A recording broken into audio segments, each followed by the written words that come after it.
Good morning, fellas, and welcome back to Me Plays Games. My name is Matt, and a while back I made a video about some unique signature moves in Pokemon, and there's plenty more out there, so I decided another video was in order. So today we'll take a look at even more moves that only one Pokemon or evolution line can learn. No need to watch the first video on this topic, but I'll leave a link down in the description. Alright, let's get started. Let's kick off the video with an absolutely busted move. Spectral Thief is exclusive to the mythical Pokemon Marshadow. It's a 90 power ghost type move, which is pretty good on its own. Stronger than Shadow Claw, more accurate than Poltergeist, it's a solid physical ghost move already. But when Marshadow uses the move, it steals all of the target's positive stat changes. So if you use, say, Bulk Up to boost your attack and defense, Marshadow will take the boost when it uses the move. And it only takes boosts, it won't steal negative stat changes, like lower defenses after using close combat. On top of that, Spectral Thief steals your boosts first, then does damage. So if I use Bulk Up twice, that'll double my attack and defense stats. But if Marshadow steals my buffs with Spectral Thief, it'll do 4 times the damage it would have dealt otherwise, because it'll have my defense and double its own attack stat at the same time, before calculating damage. And guess what?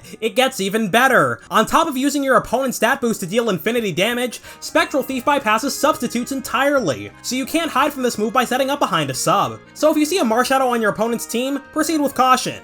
Generation 9's gimmick is Terastallization, where one of your Pokemon can change types once per battle. But Pokemon has messed around with the concept of changing types quite a few times before. Conversion, Soak, Color Change, Protean, all sorts of stuff. And in Generation 6, they introduced 2 signature moves that add a type to the target, Trick or Treat and Forest Curse. And they were given to the 2 new Ghost Grass-type evolutionary families. The former belongs to the Gourgeist line, and the latter belongs to the Trevenant line. Trick or Treat adds the Ghost type to the target, alongside whatever types it had before. And Forest Curse does the same thing, but it adds the Grass type instead. If you use them on a dual-typed Pokemon, they'll have 3 types. For better or worse, these moves don't stack though. If you use Trick or Treat to add the Ghost type to a Pokemon, then hit the same Pokemon with Forest Curse, the Grass type will replace the Ghost type entirely, instead of giving them a 4th type. But having 3 types is enough to do plenty of shenanigans. No Pokemon naturally has an 8 times weakness, but Forest Curse can change that. By adding the Grass type to, say, a Dragon Flying type like Salamence, it'll become 8 times weak to Ice. You can also create combinations that are 8 times weak to Fire, Flying, and Bug. But Trick or Treat can't create an 8 times weakness, because the only types Ghost is weak to are Dark and Ghost itself. And neither of those can hit 3 different types super effectively, which is required to do 8 times damage. Forest Curse can also make a Pokemon weak to a whopping 10 types. Baxcalibur and Kyurem are Dragon Ice type, so they normally have 5 weaknesses. By making them Dragon Ice Grass type, they become weak to 5 more. This is the most possible weaknesses outside of inverse battles.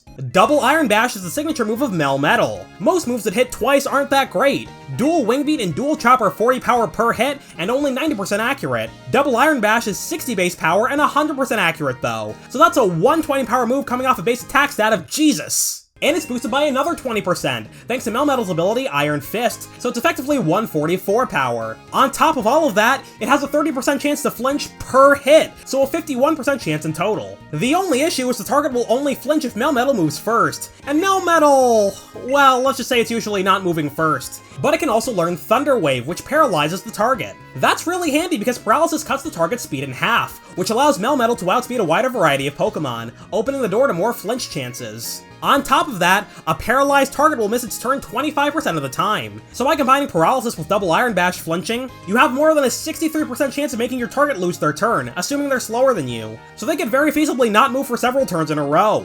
Quiver Dance is one of the best boosting moves in the game. It raises your special attack, special defense, and speed by 1 stage each, which is incredible. But one move is effectively 2 Quiver Dances in one. Xerneas' signature move is Geomancy. It charges up on turn 1, then raises the same 3 stats by 2 stages on turn 2. Of course, the fact that it takes 2 turns sucks, but you can skip the charging turn entirely by holding a Power Herb. Geomancy makes Xerneas significantly stronger, bulkier, and faster, since boosting a stat by 2 stages doubles it by default. So using your item slot on a Power Herb is absolutely worth it. You're probably not going to get to use Geomancy a second time though, but that's not too big a deal. That many stat boosts in one turn is absurd. On top of that, its Fairy stab moves are boosted even further by its Fairy Aura ability. That makes Xerneas one of the best Pokemon in the game, even compared to the other legendaries. It's one of the best Pokemon in Ubers in every generation it's available in. The next move I wanted to talk about is Payday, and it's kind of a weird case. It started out not being a signature move, then it was, then it wasn't, and now it is again. The only Pokemon that gets it by level up is Meowth, as well as all of its regional forms and evolutions. And that's always been the case. But it was a TM in Gen 1, as well as Let's Go Pikachu and Eevee and Sword and Shield, which gave more Pokemon access to it in those games.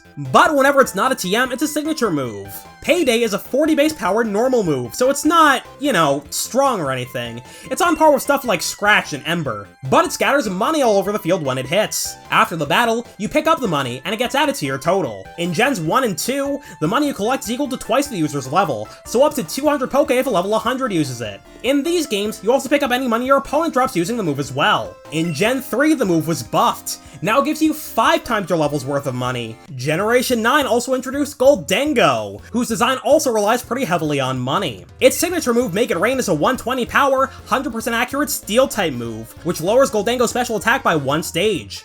But even at -1 special attack, Make It Rain is still as strong as Iron Head and Flash Cannon, which is nothing to sneeze at. This move also has the same money scattering mechanic as Payday. You get 5 money times Gholdengo's level each time you use it. Most Pokemon need a Mega Stone to Mega Evolve, and you probably already know where I'm going with this. Instead of a stone, Rayquaza can Mega Evolve by simply knowing the move Dragon Ascent, before Mega Evolution was removed after Gen 7. That's a huge deal, because the main drawback of most Megas is they can't hold another item. But Mega Rayquaza can hold whatever it wants. Some items it's used over the years include Lumberry to cancel out status conditions, Choice Band and Life Orb to boost its already absurd damage output, or Choice Scarf to outspeed basically everything. And it's not even like Dragon Ascent is a weenie of a move either. It's 120 power, 100 accuracy, and it just lowers your defenses by 1 stage. That makes it a flying type clone of Close Combat, which is an incredible move for fighting types. But Dragon Ascent's real claim to fame is being the requirement for Mega Evolution. It takes the Pokemon with the highest base stat total in the game and somehow makes it even more overpowered. Mega Rayquaza was so ridiculously broken, it was banned from the Ubers tier, which is where all the legendaries that are too strong for standard play hang out. This motherfather was banned from the ban list. For more videos like this, subscribe to Me Plays Games. You can also become a channel member for as little as $2.99 a month, so consider supporting the show if you've been enjoying yourself. You know, in hindsight, I'm kinda surprised we didn't get an evolution of Primeape before Gen 9. Its Pokédex entries talk about how it can die of anger, but we didn't get Annihilape till last year, which closed a book I didn't even know I wanted to be closed. Primeape and Annihilape have a new signature move in Rage Fist. In fact, this move is part of the requirement to evolve into Annihilape in the first place. Primeape has to use it 20 times then level up. Rage Fist is a 50 base power Ghost-type move, similar to Last Respects, which I've talked about on this channel before. But this move gets another 50 power added to it every time Annihilape gets hit, maxing out at 350 power if you get hit 6 times. And the Rage Fist counter never resets, so if you get hit twice and switch out, Rage Fist will still be 150 power when Annihilape comes back in. Heck, it doesn't even reset upon fainting and being revived. So to use Annihilape effectively, it needs to get hit as many times as possible. Luckily, it's got just about all the tools it needs to get hit and stay alive. It's decently bulky, thanks to its 110 base HP, 80 defense, and 90 special defense. Bulk Up boosts its attack, but more importantly, its defense as well. Taunt forces the target to use attacking moves, allowing Annihilape to get hit even more often. It can also use Rest and Drain Punch to heal and take even more damage. As far as items go, it can either hold leftovers for more healing, or a Chesto Bear to wake it up right away after using Rest. And it gets even better, because every single hit of multi-hit moves boosts the Rage Fist counter. So if you get hit by Triple Axle, that'll count as 3 hits and boost Rage Fist power by 150. And on top of that, Confusion damage also counts towards Rage Fist, so it's an incredible move that works really well with Annihilape's toolkit. Many damaging moves have secondary effects. Shadow Ball might lower the target's special defense, Dark Pulse can make them flinch, Fire Blast can burn them, and so on and so on. Well, Hisuian Decidueye said hold my beer, or whatever it is they drink in a kid-friendly game. Hold my root beer? Anyway, not only does Triple Arrows have secondary effect, but it also has tertiary and quaternary effects. I mean, we can't just say it's got 3 secondary effects, but when else am I gonna get to use the word quaternary in a video? Triple Arrows is a 90 base power Grass-type move, with an increased critical hit ratio, a 30% flinch chance, and a 50% chance of dropping the target's defense by 1 stage. Not gonna lie, I'm not the biggest fan of this move. A lot of signature moves have unique effects, but having 3 secondary effects you have to worry about is excessive. Adding as many effects as you can think of doesn't really make for cooler moves in my opinion. It's all just a soup of random nonsense. Introducing Breathe, a normal type move with a 20% chance of burning you, a 15% chance of causing confusion, a 10% chance of lowering all your stats by 6 stages, a 5% chance of being a one-hit KO, and a 1% chance of taking all the money out of your bank account. A somewhat similar move was introduced in Gen 9, Meowscarada's Flower Trick, not to be confused with Power Trick, which in turn shouldn't be confused with Power Trip.